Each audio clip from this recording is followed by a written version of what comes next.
Hi Sarah, I'm your nurse practitioner Clint. I'll be doing your assessment today. We'll be doing a full head to toe assessment. We will start off by getting consent to do this. Is it okay if we do the assessment? Yes. Okay, good. I would wash my hands at this point, and then we'll begin the exam. We would first do a set of vital signs, and then tell me your height. 5'6". Okay, and tell me your weight. 138. Okay, good deal. All right, we're going to proceed with the assessment. Is this all right? Yes. Okay, good deal. We would start the assessment with palpating the scalp. We would start looking at the skin of the face and the head and the neck, noticing any abrasions or lacerations or lesions. We would notice any bumps or swelling. There's nothing there. Everything is intact. Next, we would do the sinuses.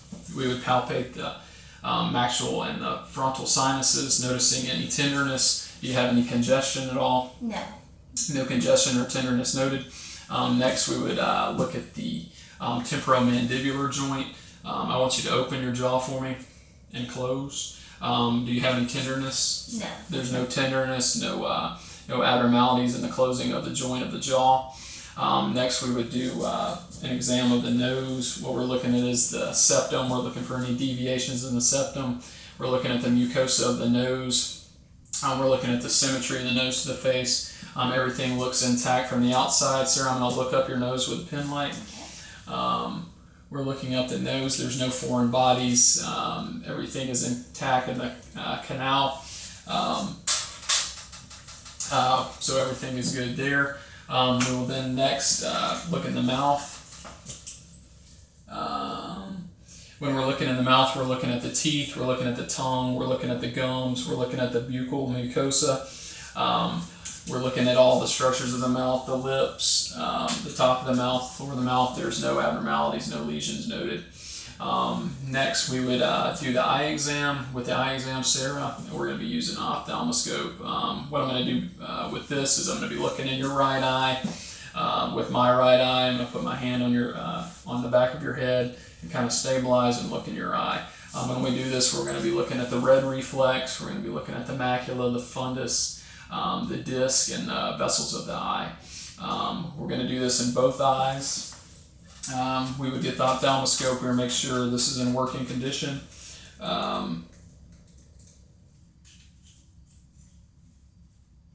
We do have a working light, so we'll go ahead and do this exam. Okay, Sarah? Okay.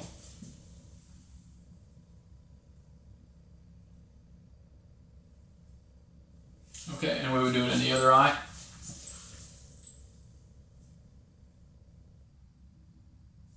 Okay, everything is intact. There's no abnormalities.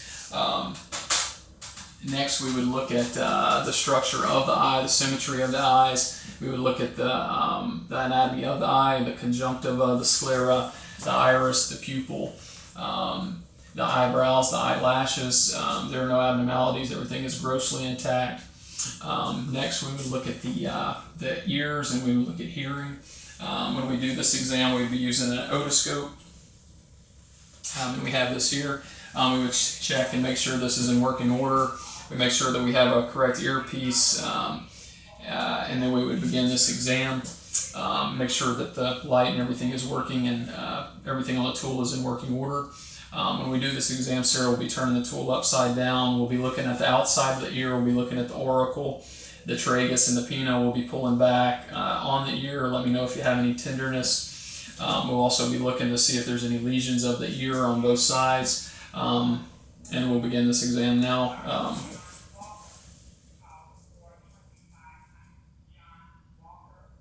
When we look in the ear, we're looking in the ear canal. We're looking for any buildup of cerumen. We're going to visualize the eardrum. We're making sure the eardrum is intact. There is no perforations, no bulging of the eardrum. There's no tenderness, no redness. We're visualizing the structure of the eardrum, and everything looks to be intact. Everything is intact. The eardrum is gray, and there is no buildup of cerumen in the ear canal. And that concludes that part of the exam. Next, we would do the Rhine and the Weber test. This is an assessment of hearing in the client. What we'll be doing, Sarah, is the Weber test first. What I'll do is I'll strike this. You'll hear a tune. You should hear the tune symmetrically when I place it on the top of your skull in the middle. You'll be letting me know if you hear the sound more in the left ear or the right ear or symmetrical. Okay, are you ready? Middle. Okay. Next, we would be doing the Rene test. The Rene test is air conduction and bone conduction. With this particular exam, I will again hit the tuning fork. I will be placing on the mastoid process behind the ear. You'll tell me when you no longer hear the tune, and then I will place it perpendicular to the ear, and you'll let me know how long you hear the tune after that. Okay? So what I want you to do is raise your finger whenever you no longer hear it on the back side of your ear, and then I will turn the tuning fork, and then let me know with the raising of your hand with the other. Okay. Okay?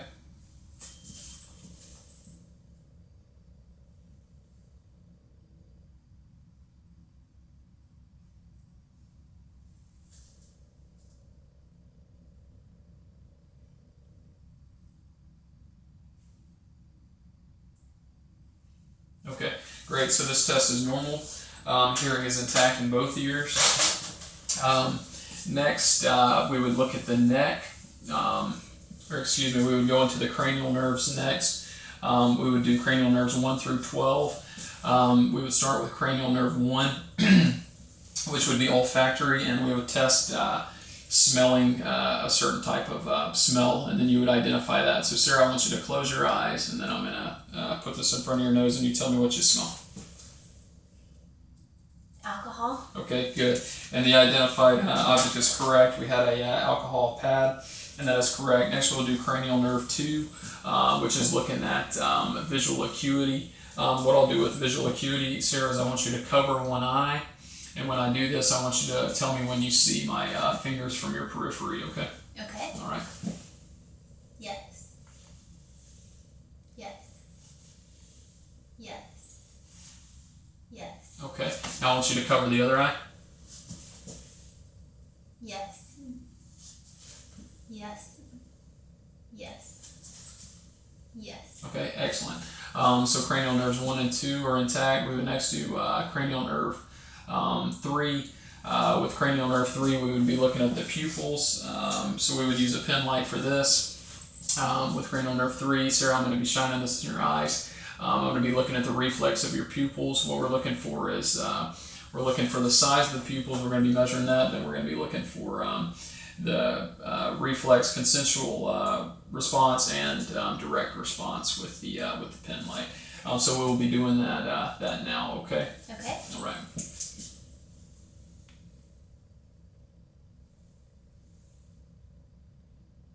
Okay, we do have consensual and direct response by the pupils in both eyes. The next part of this exam will be the accommodation. Sarah, what I want you to do is follow this object in and then follow it out, okay? Okay, perfect. So eyes are perla, that is pupils are equal, round, reactive to light, and accommodation. So that would be cranial nerve 3. With cranial nerves 3, 4, and 6, we will be looking at the extraocular movements. So with this, Sarah, I'm going to be making a letter. I want you to just follow my fingers, okay? Okay.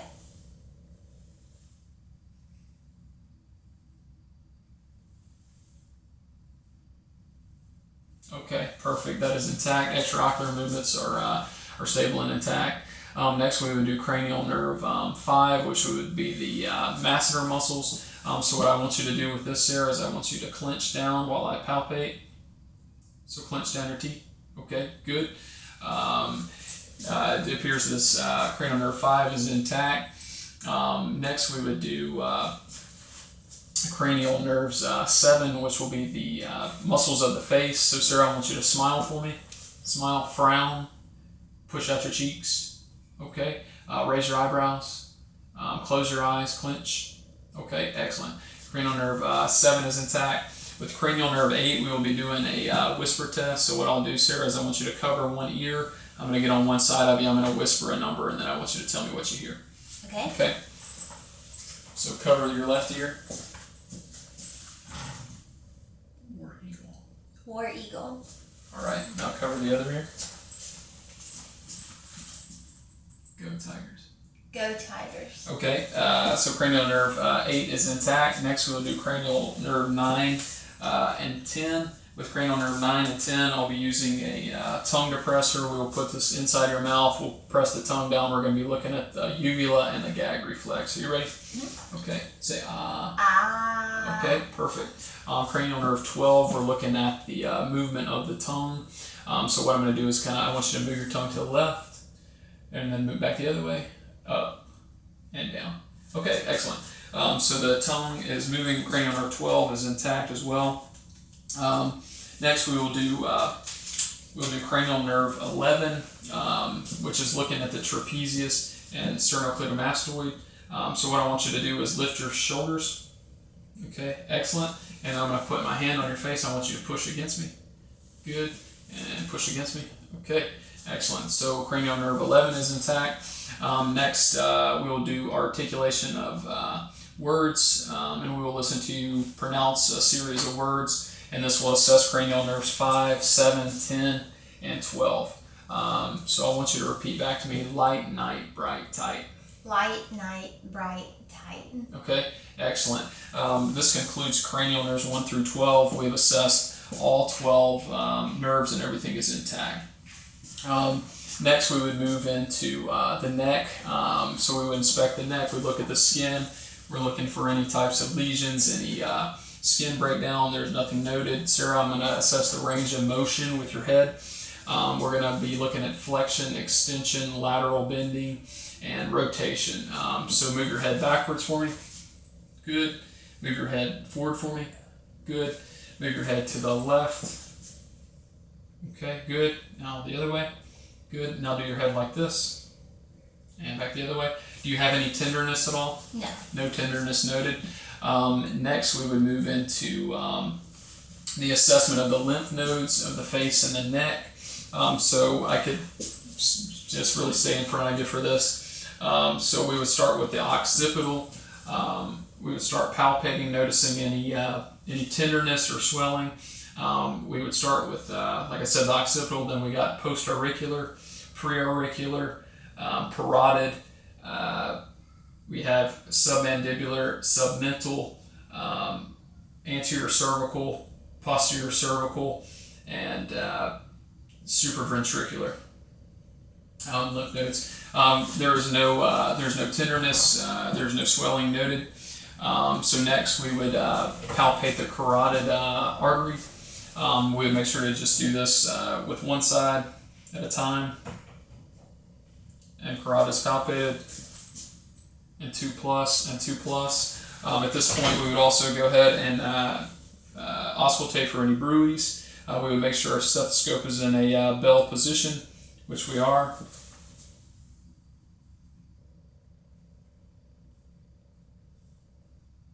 Hold your breath for me.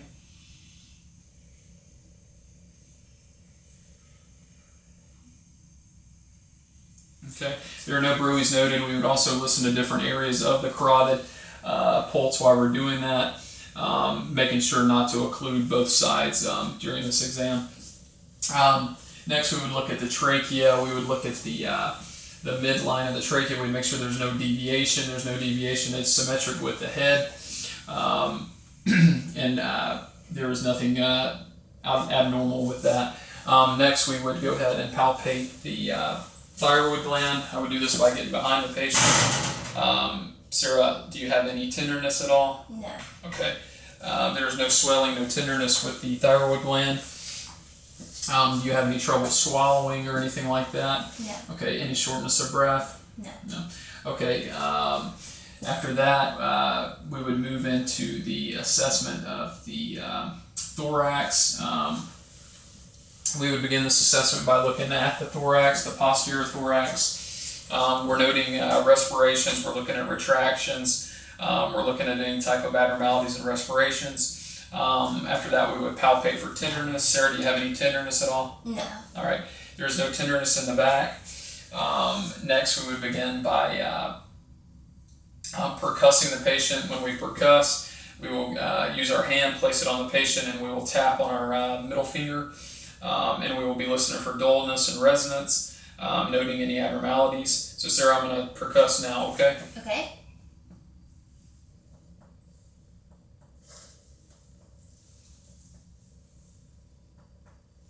Okay, there are no abnormalities noted.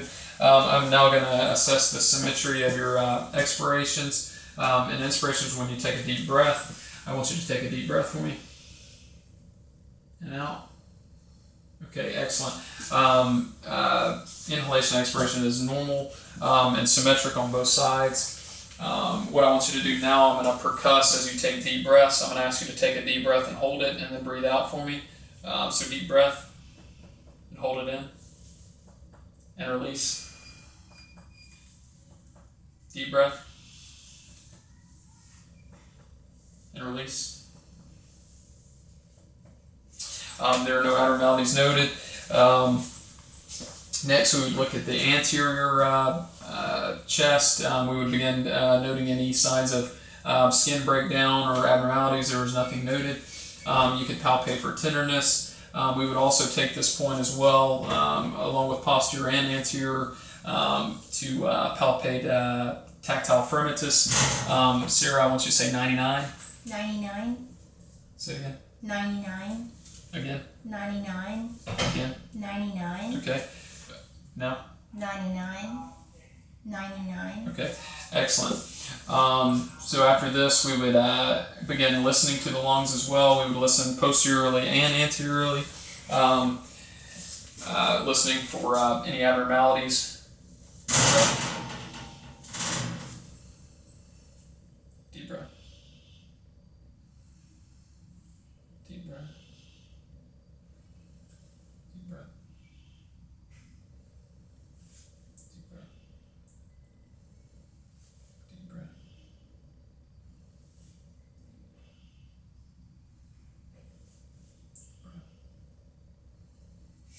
Okay. I would also listen to the front. Deep breath. Deep breath.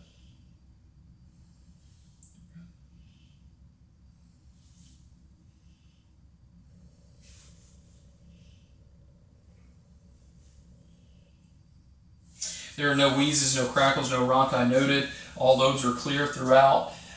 Next, we would move into the assessment of the heart. We would also be listening to these as well. We would first look for the apical impulse. Sarah, I'm going to lift up your shirt just a bit. Okay. If you can try to note the apical impulse. Unable to now, but then we would go ahead and listen to the heart sounds. We would start by listening to the aortic, pulmonic, second pulmonic, tricuspid, and mitral. The mitral would be auscultated at the fifth intercostal midclavicular. Everything was noted, S1 and S2, regular rate and rhythm. Noted. At this point, we would go ahead and assess all of the pulses. We assessed the carotid pulses earlier, which were 2+. We would go ahead and assess the radial pulses.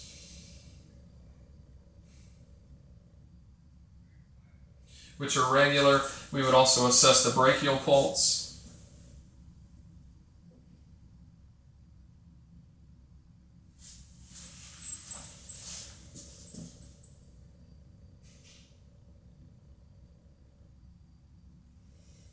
And we would assess the femoral pulses. We will defer that at this point, but we would listen to the femoral pulses in this location here.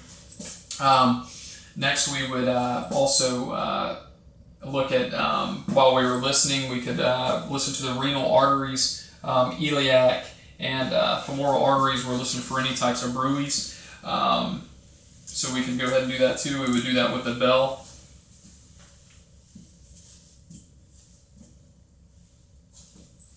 I'm going to lift up your shirt a little bit. Okay.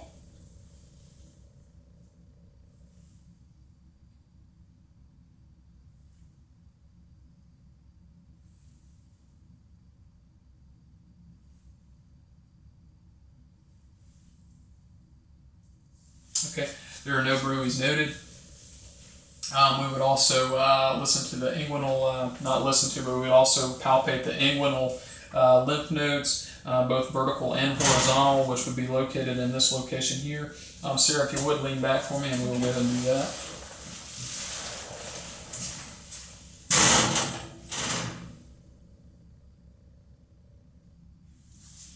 There's no tenderness noted, no swelling. Sarah, do you have any tenderness at all there? No. So nothing noted there. Next, we would move into the abdominal assessment. So you can sit back up for me. With the abdominal assessment, we would begin by looking at the stomach, making sure there's no lesions, no skin breakdown, nothing to draw attention to anything at all. Everything is intact. We would start this exam by auscultating first. We would always auscultate before we palpate or percuss, so we'll go ahead and do that, okay? Okay. And we're going to be listening to all 4 quadrants.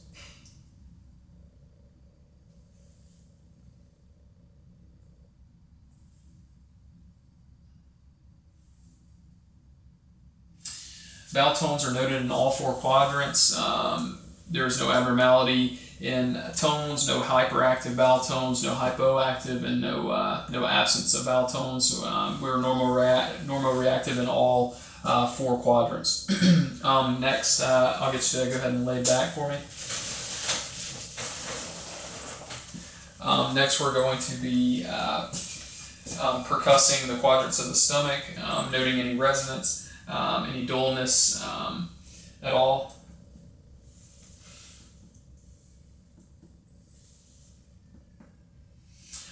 Everything sounds normal. There's no abnormal sounds noted. We would then palpate begin by attempting to percuss the liver at the mid-clavicular line.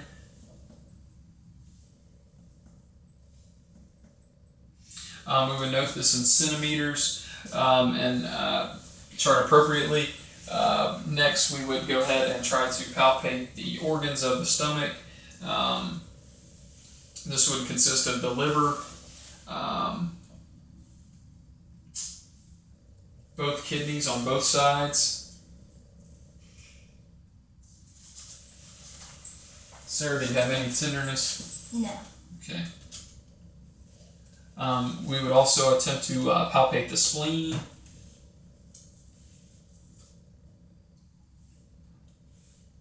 And then finally the aorta.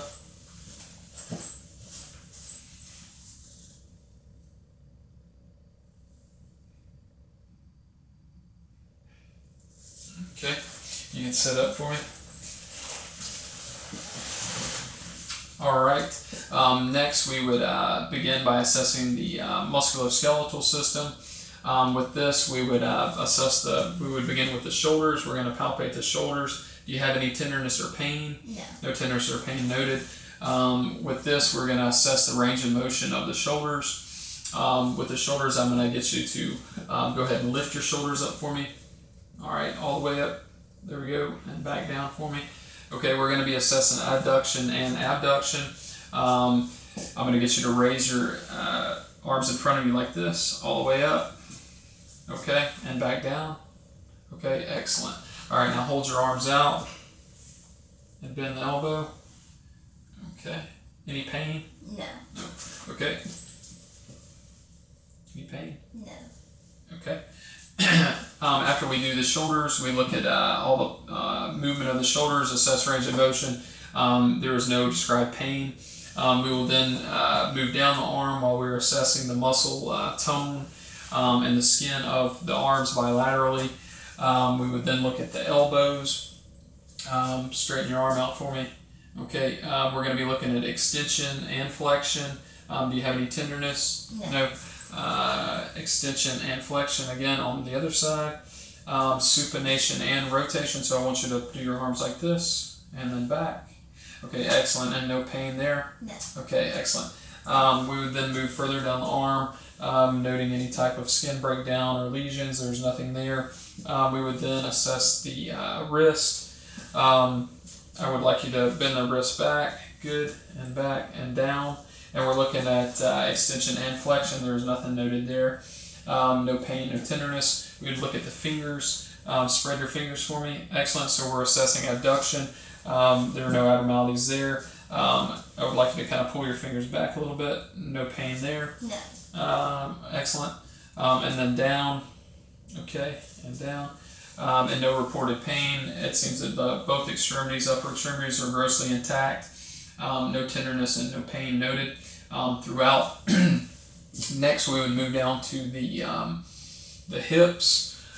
We would begin looking at the hips as far as noting the same stuff: extension, flexion. And to do this, Sarah, I'm going to go ahead and get you to lay back.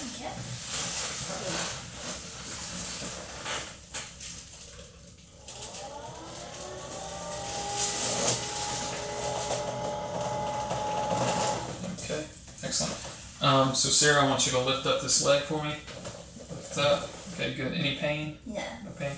Okay. Again, lift the left leg. Good. Any pain? No. No. Okay. All right. Good. Now I want to move this leg out. Any pain? No. No. Okay. And then same with this leg. All right. Excellent.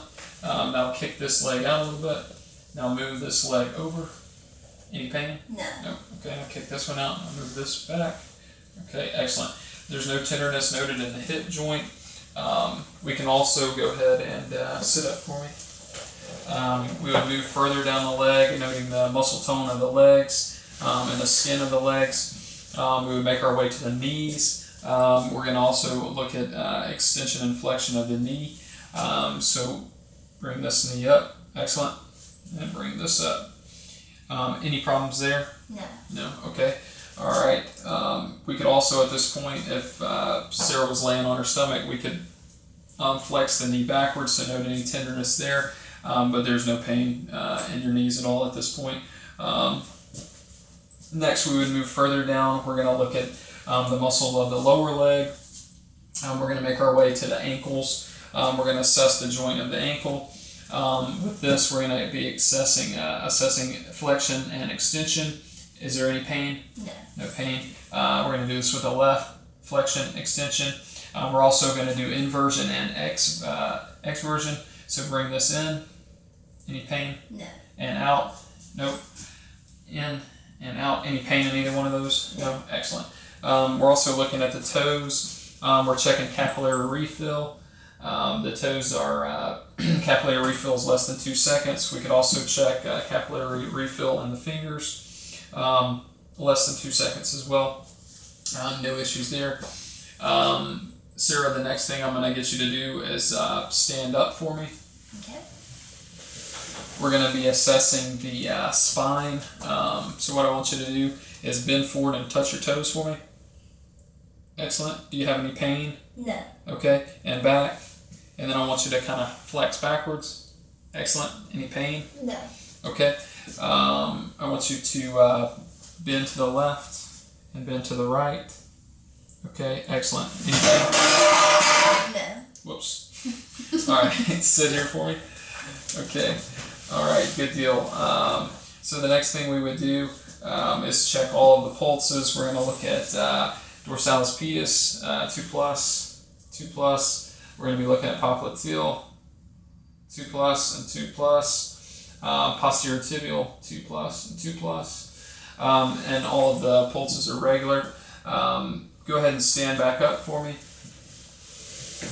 We're also noting any edema in the feet, any swelling. There was nothing noted. So what I'm going to get you to do now is the Romberg test. With the Romberg test, you have your feet together. You're noted no swaying with eyes open. What I want you to do is close your eyes. What we're doing with the Romberg test is noting any swaying. There is no swaying noted. All right, open your eyes for me. Excellent. On the next one, I'm going to get you to stand here, and from heel to toe, I'm going to get you to walk to the door and then back. We're noticing any imbalances. There was nothing noted. Okay. All right, and now just walk normal to the door and then back. Okay. We are paying attention to the patient's gait. There is no imbalances, no dizziness,